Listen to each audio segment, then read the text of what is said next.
Y entonces, lenguaje español, lenguaje, lengua del pensamiento, el español, lengua del pensamiento. Pues si aplicamos el cuadro del pensamiento subjetivo, desde luego. Vamos, es indiscutible. Lo cual quiere decir, cuando hablamos de si es lengua del pensamiento, no es que estamos pensando en una idea de pensamiento distinta de la otra. Si definimos el pensamiento más o menos por estas coordenadas que digo están esbozadas únicamente, pues hay que decir que el planteamiento del español como lengua del pensamiento es indiscutible porque no se trata, que es la posición de la leyenda negra, en una palabra, la leyenda negra. Que a lo sumo reconoce la anomalía de España. La anomalía de España había consistido que en el siglo XVI, cuando en todos los países de Europa empezaron a escribir en lenguas nacionales, ¿verdad?, en francés, en inglés, etc., en España los grandes pensadores escriben en latín. O sea, los grandes pensadores que tenemos en España, no se puede decir que España sea un país de imbéciles, claro, porque aquí están Molina y Vitoria y Suárez, ¿verdad?, Soto, no se puede decir imbéciles, pero escriben en latín. Por lo tanto, el español lo dejan fuera, entonces el español queda completamente vacío, sin literatura propia, mientras que en francés o en español o en alemán empiezan los ensayos de Montaigne, etcétera, etcétera, y aparece un pensamiento que en España no aparece. La anomalía de España sería que los grandes pensadores se han escrito en latín. Idea completamente errónea o torcida, porque también Descartes escribía en latín y Bacon escribía en latín, etcétera, etcétera. También escribía en latín por ahí fuera. La anomalía va por otro lado. Y entonces, y sobre todo, la anomalía no hay que cogerla, a mi juicio, en el siglo XVIII, decir, vamos a un Tigeneo aparece por ahí que se hijo, ¿verdad? No, la anomalía hay que cogerla muy de atrás, muy de atrás. Entonces, la tesis fundamental que yo he defendido es esta, que el español precisamente fue la primera lengua europea que fue lengua de pensamiento, la primera lengua europea que fue lengua de pensamiento. ¿Y esto por qué? Pues no por razones mágicas ni misteriosas, sino por razón del contexto en que el romance castellano se desenvolvía en el siglo XI y XII, sobre todo después de la toma de Toledo, ¿no? Por lo fondo de esto. Estaba entre judíos, moros y cristianos y de todo tipo que venían por ahí, ¿verdad? Entonces, claro, para decir lo esencial, ustedes saben el mecanismo de traducción a través de los musulmanes que habían recogido la herencia griega de Aristóteles, Platón, etc., pues Avicena, Averroes, etc. Estas obras se traducían, primero un judío, por ejemplo, las traducía al romance y luego el otro las traducía del romance a latín y pasaban en Europa. Es decir, el romance castellano fue el vehículo a través del cual las ideas griegas empezaron a pasar al español. Y entonces, en el romance castellano, como todas veces hemos dicho, ya en el siglo XI y XII, pues aparece un idioma lleno completamente de léxico filosófico, de manera que es imposible hablar español sin filosofar.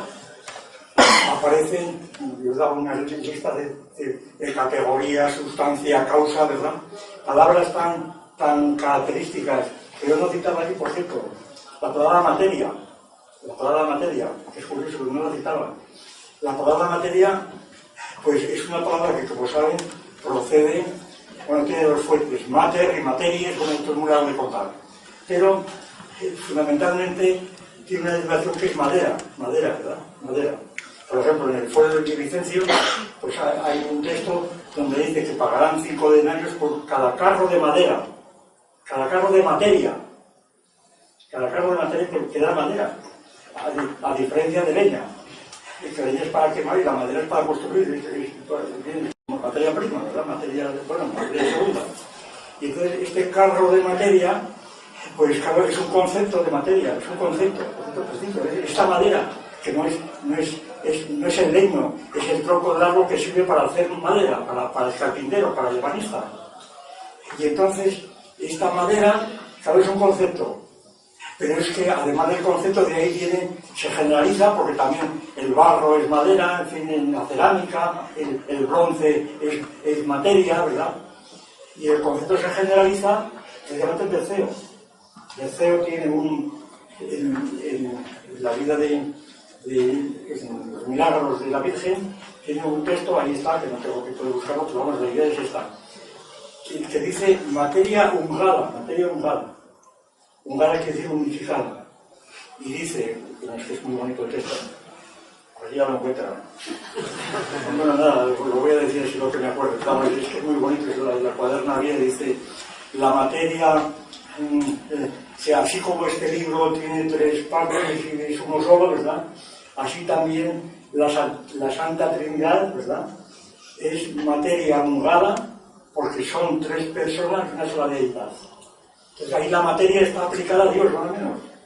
Es un ejemplo precioso de transformación de un concepto de materia en una idea de materia, aplicada a Dios, ¿no? A la Trinidad, que es la idea de Aristóteles, sí, a la teología dogmática. La idea de nada, la nada, la gran idea de la filosofía existencialista de Heidegger, de Xavier Nada y Sartre, pues la idea de nada es una idea castellana, típicamente, que viene de res nata, cosa nacida.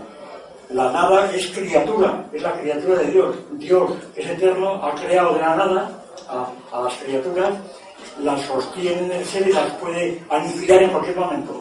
Por tanto, las criaturas somos nada, somos cosa creada, somos nada, es nada, cosa que vuelve nacido, todo lo que nace muere, entonces somos nada, esa es la idea de nada.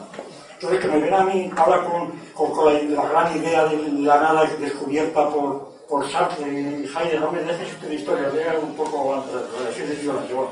Total, y termino ya.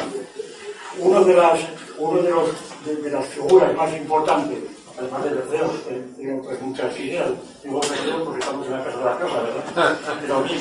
Pero una de las figuras más fundamentales en este proceso fue Alfonso el Sabio. Alfonso el Sabio ha publicado un libro monumental, ¿verdad?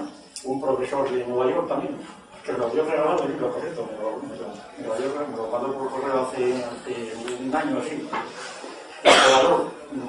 Salvador. Este es un libro monumental sobre Alfonso el Sabio, donde se lo recomiendo, obviamente que lo vean, es un libro bastante extraordinario de los antecedentes de Alfonso el Sabio, el techo del imperio, donde viene, es un libro admirable por su erudición. Pero lo que más destaca ahí es el carácter de Alfonso el Sabio como filósofo, precisamente, como filósofo aristotélico, ¿verdad? Y además, por lo que hemos hablado, él conocía, al parecer, todas las lenguas peninsulares, hablaba gallego, que eso lo sabemos, hablaba catalán, etc. Al mismo tiempo, escribía latín muy bien, metrificaba, desde Marqués de Santillana, metrificaba versos, ¿verdad?, con toda facilidad, escribía versos en latín. Por supuesto, pues conocía el español, bueno, y él había propuesto, hay que tener en cuenta que Alfonso X era gibelino, que los que vinieron a ofrecer la corona eran gibelinos. Él quería ser emperador, pero no por razones ornamentales, sino porque quería realmente un proyecto hecho desde España. No quería dejar de ser rey de España, ¿no?, pero al mismo tiempo emperador. Entonces era un proyecto de imperio universal en español, y él era sobre todo aristotélico. Y es muy curioso, en el famoso septenario, pues, que son las 7 artes liberales, ¿verdad?, de Séneca, etcétera, de Capella, etcétera, él añade 2, y además de las 7 artes liberales hay que añadir la física, que dice con 2 S, viene a ser la medicina, y la metafísica, que es la más sutil de todas las artes. Sí, lo que quiere es la metafísica, y entonces da una lista de palabras metafísicas. Y entonces Alfonso el Sabio sería el que más, en la general historia, en la historia de España, pues también enteramente el mismo propósito, ¿no?, de hacer un idioma que fuera el español, etc. Claro, él conocía los demás idiomas, estaba al tanto de las traducciones, creo que estuvo muy influido, sin duda, porque es natural, se lo puedo en general. Un lenguaje de pensamiento tiene que conocer otros escritos, ¿eh? Y entonces muchas cosas las escribió él mismo, etc. Y por tanto, por lo dictó. Luego, claro, pues ya sabemos cómo termina la cosa, con una especie de cáncer que no sabían lo que era, un cáncer de boca que llegó a reventar un ojo, que estaba realmente era repugnante, al parecer, de la situación en que llegó, y al final de su vida fue terrible, lo de Alfonso X, cosa que se oculta en general y lo describe muy bien. La importancia de su abuela, doña Berenguela, que era la que preparó el matrimonio, ¿verdad?, con Suabia, etcétera. Es decir, es una cosa interesantísima. Bueno, pues Alfonso X Sabio es uno de los grandes escritores en español. Y de la Edad Media, bueno, pero enteramente que un español que se entiende hoy día perfectamente, se entiende con alguna dificultad de ortografía y demás, pero se entiende perfectamente, es el mismo español. Este español, como sabemos, sigue su curso. Claro, luego viene la gran anomalía, que no está la anomalía, a mi juicio. La anomalía está fundada en que España tenía un imperio frente a Inglaterra lo tenía. Esa es la anomalía. La anomalía es que España tenía un imperio. Y entonces es una cosa tan vista esta perspectiva, es tan torpe hablar de la anomalía como si fuera una desviación que España tuvo, en la que se le fue el Santo al Cielo y empezó a hacer metafísica latina en lugar de escribir el discurso del método. Más metafísica que el discurso del método, la cosa tiene poder, ¿verdad? O más metafísica que Mayoral o que Laini, hablar de las monedas. Entonces la idea de la anomalía es que España tenía un imperio y tenía inmediatamente que traer una doctrina para ese imperio. Y por eso las universidades estaban trabajando a toda máquina para esto, ¿verdad? Y entonces todos los temas de las reelecciones de Victoria y realmente todo estaba orientado, realmente eran las necesidades de formar filósofos y teólogos. Y entonces, pero al mismo tiempo se iba derrumbando la filosofía escolástica mundial y empezaban aquí a pulular otros escritores que trataban temas pues, muy parecidos sobre el hombre, sobre Dios, sobre la justicia, y que no eran propiamente escolásticos, que son los que empezaron a ser dramaturgos o lo que fuere, que siguen adelante, y entonces claro, aparece en el siglo XVIII, aparece la figura de Feijóo con antecedentes claros, ¿verdad? Gracián, etcétera, el criticón, el teatro crítico, etcétera, que 40 años antes de Kant, de crítica, hemos defendido que la idea de crítica aparece cuando hablamos de crítica, todo el mundo piensa en la filosofía crítica, que es la crítica de Kant. Pero 40 años después ya se llegó con el teatro crítico, ¿verdad? Que era lo mismo. Y entonces, para desterrar errores del vulgo, añadir a continuación de un vulgo que sabe latín, ¿verdad? El vulgo no era el pueblo indocto, el vulgo eran todos los que se dedicaban a una especialidad sin que se sabe de otras. Que es lo que pasa hoy día en España principalmente, porque la Ortega la barbarie del especialismo, claro. Es que venga un individuo, bueno, y la propia bronca que tuvo Ortega con Einstein en España, en el todo fue esto mismo. Cuando hay unas frases de Ortega que reprocha a Einstein que se meta a hablar de política y dice, cuando él usa una palabra industrial de política, ¿verdad? Y entonces, ¿cómo tiene esa insolencia de ponerse a hablar de estas cosas que él no entiende nada? Pero ¿qué sabía Einstein de historia? No sabía ni palabra, ¿verdad? Sucesivamente.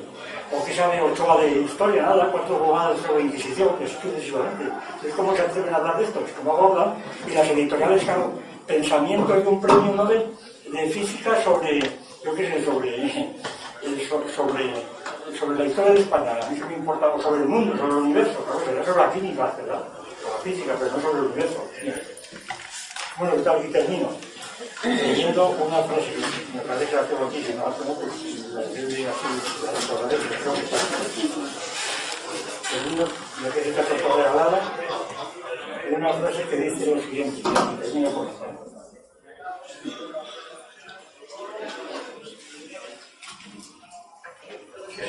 Si no me puedo leer.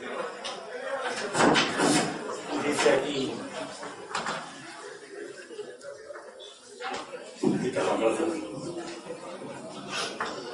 Dice en el libro sobre Calderón, ¿verdad? Dice Antonio Regalado en su estudio Calderón, los orígenes de la modernidad en la España del siglo de oro. Bueno, pero la modernidad también hay que me le doy como comentario especial, pero vamos a hablar de como bueno, ¿no?